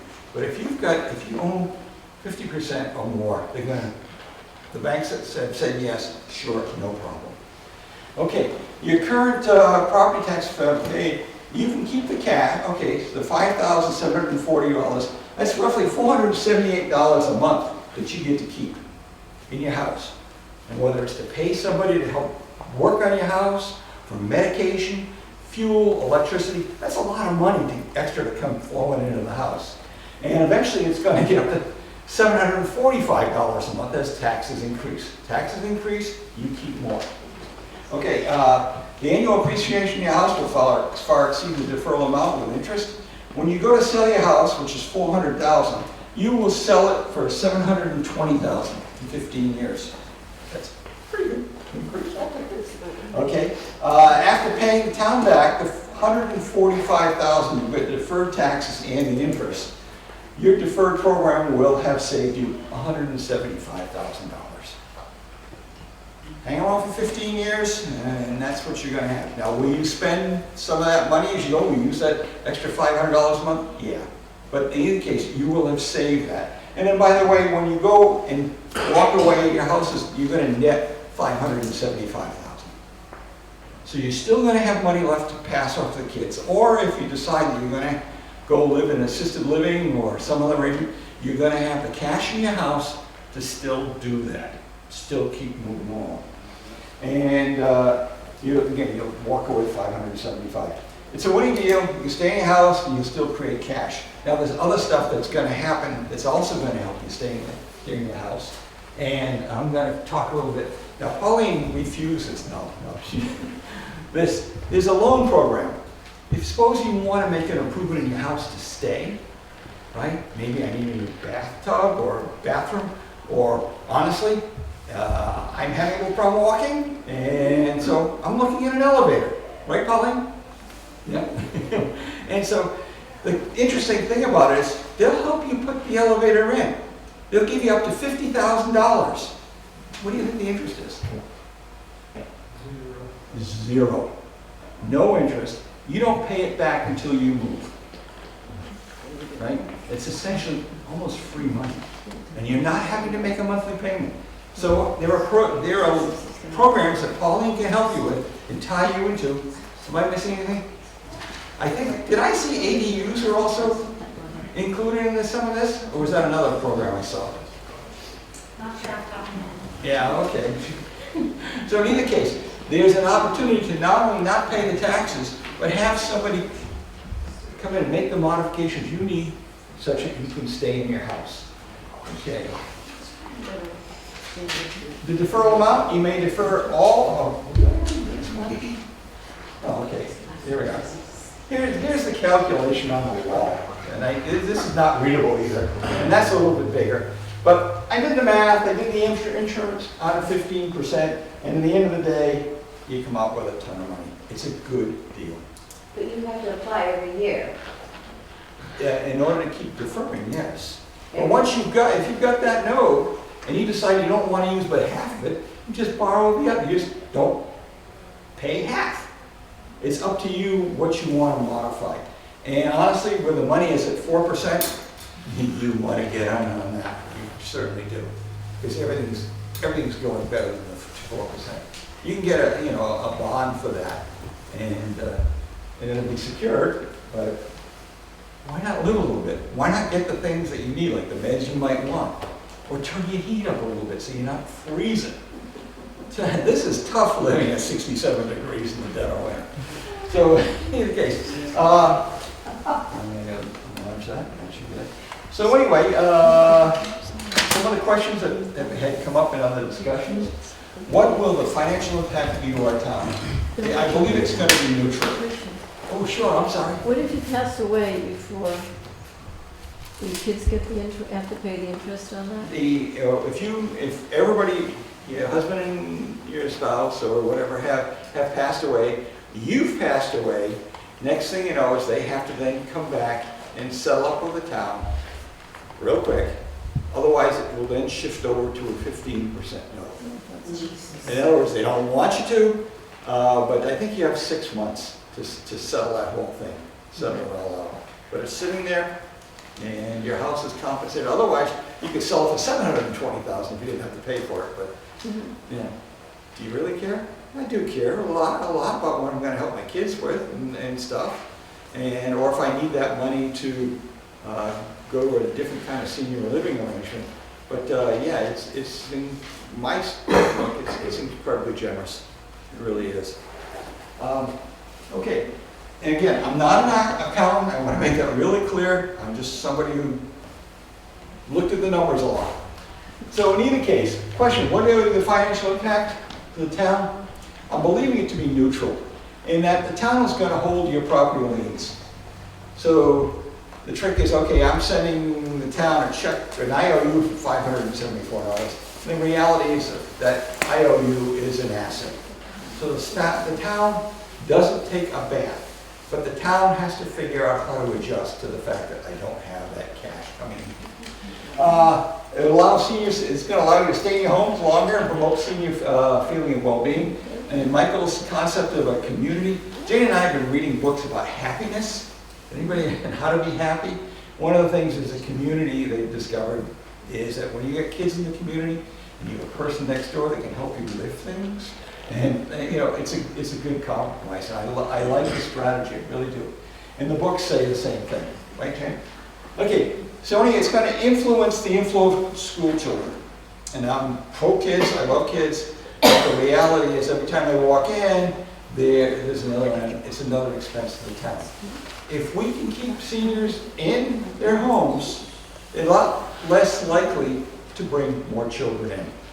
You know, and I'm not saying children in a bad way, but yeah, it's I have gonna. a question. Yeah. Would you still qualify for this if you live with a minor child? If you own the house but you have a minor child? I don't think that would penalize you at all. You're the owner of the home. The fact that you're not collecting any rent or anything like that or income. Now, if the No, state, she's 16 years old. 16 years old, good luck in collecting the rent. I have first-hand experience of that. And to clear the air, she's adopted, so. Okay, there you go. So, I don't believe that's going to have any effect. They don't bring any income into the household. And some of them, they allow children, even though you might have to still qualify. It's not a penalty or anything like that. You have to look into that, I'm not sure. Yeah, we can check that. We will call our friends at DOR, they'll tell us. But I don't believe it is. And no, the town's cash flow will be affected, and it can be offset by the reduction in the, I believe, the free cash or the stabilization account.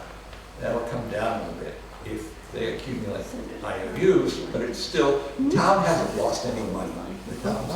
And you know, honestly, if they were to come back and say, these notes are available to purchase at 4.5%, I know my split works, I'm saying, I might try to buy some of that, you know, because it's not a bad return. So, in either case, I don't know what the town will do, and I'm going to leave that up to, well, I can't say leave it up to Lou anymore, but I'm sure he'll be involved. In either case, and so it should be okay. What if I have a mortgage or a joint owner or a remainder? Your bank mortgage, joint owner or remainder must provide a written approval saying that they go along. They're willing to take a second position where you have so much assets. And most people, you know, you get to 65, 70, you're not paying a mortgage. You might be paying a mortgage, you may be paying a reverse mortgage, but it's nowhere near the value of the home. Although I think we're going to be giving it to you. So talk to the banks, and you may have to talk to more than one. I can't help you there. I don't have a list of the banks or anything like that, but who knows what we come across in the future. I just don't know. So anyway, you need more help. There's two places you can go. Board of Assessors, to learn more about the property and the clause exemptions, like Linda had shared with you, and she'd love to sit down with you and show you what you might qualify for. She's an expert, she really is. And the other part is contact the Lunenburg Adult Activity Center. And our infamous outreach coordinator, Pauline Roy, you might know, well, everybody knows her as Roy. They know her husband, but it's really they know her via Pauline. Everybody knows Pauline. So in either case, she'll be happy to sit down and help you understand it. She can't fill it out. I don't believe you can, Pauline. I know you do on some of our medical stuff, old age Medicaid and stuff like that. That's not what it is, but I'll do my best to help you understand it. Yeah, we will. We definitely will. So in either case, there's a real opportunity there. There's some real money there, and ability to generate some cash that helps you get through the month.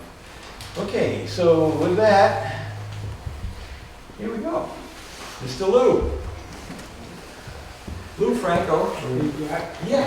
Can you go back to yours and the pages with assumptions? Yeah. Back.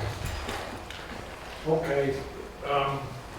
You made some assumptions there about annual appreciation of your house will far exceed the deferral amount down here. Right. You make statements like that, but you have no way of predicting the future. Okay, as you recall, I looked at the charts and said, okay, you seen the values go up 7 and 8% last year. If you look at the half of this curve, the second half of the curve, it says it's going up there for quite a while. I took a line and said it's going to go back to the historical 4%. I could be wrong, but it seems pretty reasonable that it could. And there's enough of a wiggle room at the bottom of this to say there's plenty of cash still falling out at the end of it, that it's probably not wrong. I don't mean that as, I'm not trying to scare anybody. I just observed that and said it. And Yeah. there should be a disclaimer there. Right, When they doing the stock stuff. The results of the past do not predict the future. Yeah, they tell you to buy bonds. When we're our age, they say buying bonds, the ratio should be about 55% bonds and 40% stocks. It's volatile, there's no question about it. There's no guarantees. But if you have a choice, and if all of a sudden it looks like it's not going up fast enough, well then don't borrow the money. You don't have to borrow the money. But in either case, you're going to have to pay your taxes, and we're pretty confident that you're going to see something in the range of 3%. You know? That's a good program for those who can qualify. Yeah. So anyway, Lou, where'd you go? I'm sorry. It'll come back. Okay, let me move that back. There you go. Thank you. Yeah, I think that has to be viewed as an illustrative example of how that would work. Those aren't necessarily how the numbers are going to really play out. But let me just move this. So, as many of you know, or probably hopefully all of you, or most of you know, I was on the select board until last May, and a lot of people asked me how I was doing when I came in here. So I just want to say that after a lot of therapy, I am reintegrating into society. Darlene's happy. Anyway, I have some people that I want to thank in advance because I'm talking about the means-tested senior tax relief piece now, which has evolved over a long period of time. And my personal history, well, my history in service to the town, really, is that before I was on the select board for 3 years, from 21 to 24, I was on the Board of Assessors for 11 years, so I'm pretty familiar with these exemptions and abatements and all of that. And having served on the Board of Assessors, I had an inside knowledge and found that while the existing exemptions and abatements and all are good, they were inadequate for some circumstances. So when I came onto the select board, one of my, really a main objective of, it's not why I ran for select board, but one of my pieces that I did run on and that I wanted to get done during my time on the select board was getting the means-tested tax relief in. And I'm so happy that we're here now. So there are people I need to thank for this, though. My partner on the select board was Tom Alonso, and he and I built this thing together. We drafted this thing, some of it in his house, in his kitchen. So he's not here, but I was thanked in the beginning, but I can't not thank him. I was thanked probably because I'm presenting. I need to thank him. He's not going to be here today. Other people that need to be thanked are Jack, of course, for putting this together, bringing this together, but also the Board of Assessors, because while Tom and I made the mess, they need to clean it up. They need to implement. They need to figure out how to implement this now. But I'm going to be there for that too, on a subcommittee that's being formed for that. I also want to thank our state delegation and Margaret Scarsdale in particular. Yes, we were in touch a lot at the end of the year, especially because the time was running out to get this thing signed. So, 2 days before it was signed, I'm like, what's going on? You're scaring me. But we're there. It got signed on the 6th of January. So it is now legislation. So what is the rationale? The rationale, of course, is that the existing exemptions just aren't enough for some people. Some people are in a situation where they need more relief. So the existing exemptions were inadequate to some extent. So the rationale here was to really identify through means testing those people who are straits such that they really need the help, but also to grant it to people who have a long investment in the town. They've been here for a while, they've been paying taxes over a period of years. And when we were creating this, we created all kinds of models. How long should somebody have to have lived here in order to qualify for this? Well, when we played with a model of 10 years, that was just opening up the doors too wide. It was just too big of a number to grant in relief. Then we tried 20 years, and that was a little bit too small and a little bit too onerous for people that were seeking the relief. So we landed on 15 years. So in order to qualify this, you have to have owned a unit of property that you've been paying taxes on for 15 consecutive years. That includes the date of your application for the relief. You also need to have applied for and been granted the state's senior circuit breaker tax credit, which is a credit against, that's an income tax aspect. It's not a property thing, it's based in your income. This one needs to be tweaked a little bit now, because while the legislation says, when we put this article before the town meeting on May 6th of 2023, that was Article 21. That was the language that claiming 70 years there was because that was the eligibility age to get the elderly exemption under 41C at the time. But now in the last town meeting, that has been subsequently reduced to 65. So really the spirit here is, what matters here is that you qualify for 41C. It's just that 70 years was the age of qualification under the old regime. You're going to qualify if you're 65 or older. It's just because it says 70 in there. Really, it would have been better. Unfortunately, the legislation went through. It says 70, but really the trigger is that you qualify. So I wish in retrospect that number wasn't in there, but I don't think it's going to make a difference. So you need to think of this in terms of qualifications and limitations. So you need to qualify the senior circuit tax breaker. You need to be 65 or older. Each applicant needs to be 65 or older. Must have owned and occupied a home in Lunenburg for 15 consecutive years prior to applying.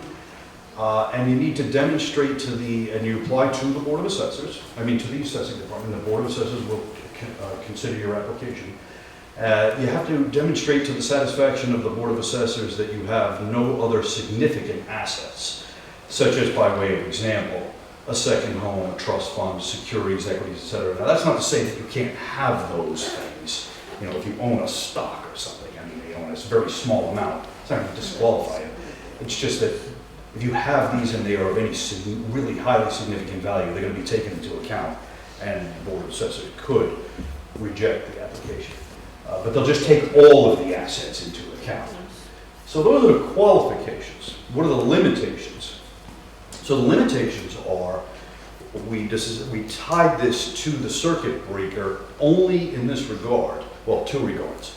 One, applying for and receiving the circuit breaker is a prerequisite. So that's one. And then, my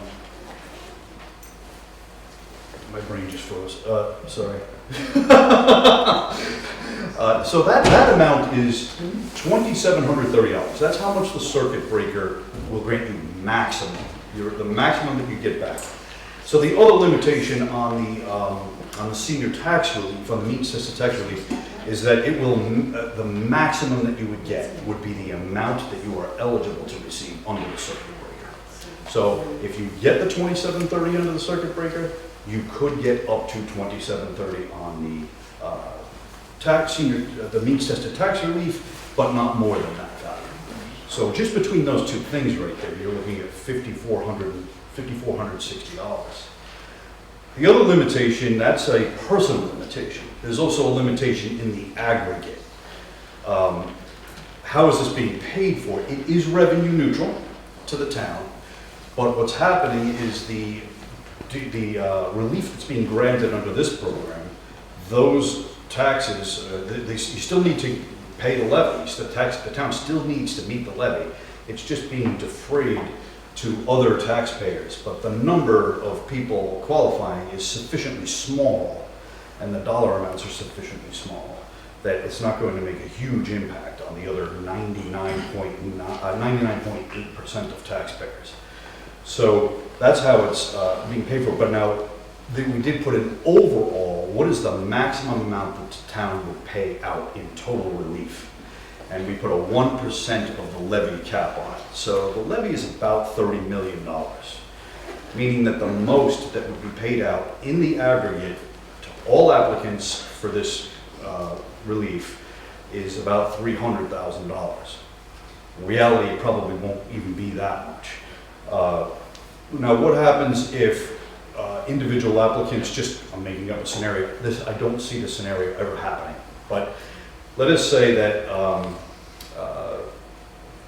enough applicants applied and proved in the aggregate that a total of, this is an obscene number, but it makes it easy to visualize, $600,000 in approved or provisionally approved relief. Well, the town's not going to pay out $600,000. They're going to pay out only a maximum of $300,000. So what would happen is that each applicant would be considered on an individual basis. We'd say this applicant qualified for $1,000, this one qualified for $1,500, that one qualified for $2,000, and they would just cut in half the amount of relief that they're going to grant to each applicant, because the amount that they're granting in the aggregate is only half the amount that the aggregate of applicants qualify for. So I hope that was clear. So that was actually a piece of the legislation that I had written, and it was written by a patent lawyer who writes it. So it's about it's over 400-word sentence. So, are there any questions on this this relief? Yes. So I just want to point out, was it $2,700 that they pick up on the circuit breaker between the two of them? But then they get to multiply it times up to 3, right? Can they go back? Well, you can't go back under this program. Oh, okay. But you could do it under the circuit breaker. I see what you're getting at. Yes, under the circuit breaker, you can go back and scoop up the current year and 2 years prior. Right? So 3 years. Not going to happen on this. They're not going to match the value that 3 years comes out to. It's only going to be for the most recent year that you were granted under the circuit breaker. So, are there questions? I'm going to take that as either people are done here because they're tired, or I presented it clearly enough that there are no remaining questions. So, all right, thank you.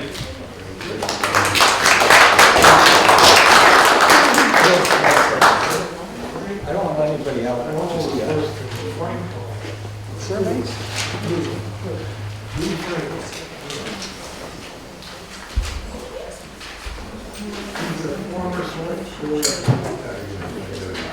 Former. Okay, I learned my lesson from the last meeting last year. Jack, I shut your mic off. Oh, I don't need a mic. Last year. I need a mic. Hey, so anyway, we have a couple more quick ones just to update you on, just real quick. But at the same time, if you have a chance, give us a chance to find out what you want. And if you'd like, we'll answer the question, and we'll send you materials on that if you're emailing and things like that. So if you just kind of tell us whether you like it or not, and we'll move. Yeah, I'm just going to say you might still want to go to the mic, so Tim picks it up. Oh, okay. Thank you. Thank you so much.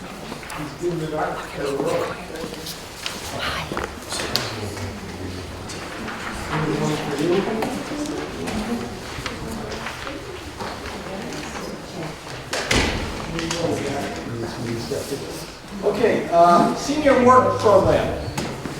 I'll find the mic. It's in the podium. Like a little break? I just, okay, it's 3 o'clock. Technically, the conference is finished, but I'm running a little bit over. All I know is, and I'll go real quick, we go for the break, but essentially, the senior work-off program, you pick up an extra $1,500. It goes against your taxes, so you don't have to pay $1,500. And there are a lot of openings there. Think about that. And the other part, by the way, Caesar would be coming in and giving you this presentation. However, he had to go to work. And we have a lot of volunteer positions open, and you're all well qualified. And even though we don't have the time, we don't. We've got, Board of Health needs somebody, a culture council, a finance committee needs somebody, personnel committee, historic commission, stormwater task force, agricultural committee, zoning, library board of trustees, conservation, green communities, master planning with Michael, public access, cable TV, and Michael, I can come back. But in either case, think about volunteering in the architectural preservation. It's a good social thing. It really is, and we need, the town needs your help. We really, really do. So anyway, with that,